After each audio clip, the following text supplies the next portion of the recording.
Nous allons voir une disharmonie dans les tensions neuromusculaires et l'incidence sur la posture.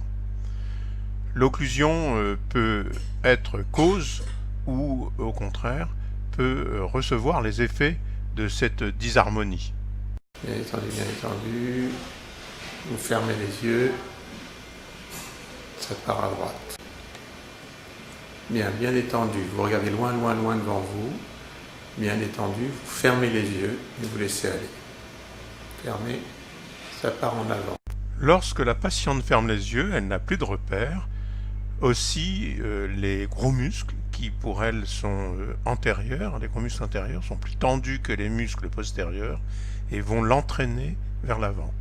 On remarque à ce moment-là qu'elle a un mouvement contraire assez rapide parce que l'oreille interne lui demande de compenser rapidement le fait qu'il y a un déplacement antérieur.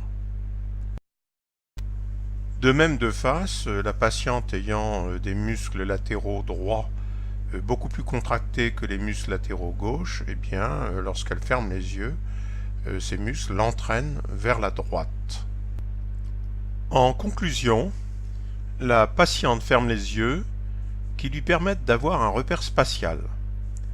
Les muscles les plus tendus l'entraînent vers une direction. Les propriocepteurs des pieds perçoivent la nouvelle posture.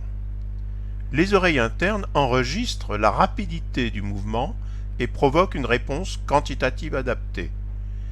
Les pieds et les yeux permettent une position posturale, alors que les oreilles internes enregistrent et modèrent le mouvement.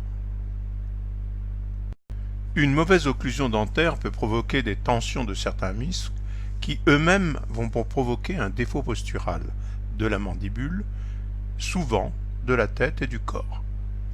Inversement, un défaut postural peut provoquer une mauvaise posture mandibulaire et une malocclusion. Les défauts posturaux peuvent être dus à bien des choses, comme des mauvais centrages des verres, des polyarthrites, des douleurs, des bascules de hanche, des problèmes de colonne vertébrale, etc., etc., etc.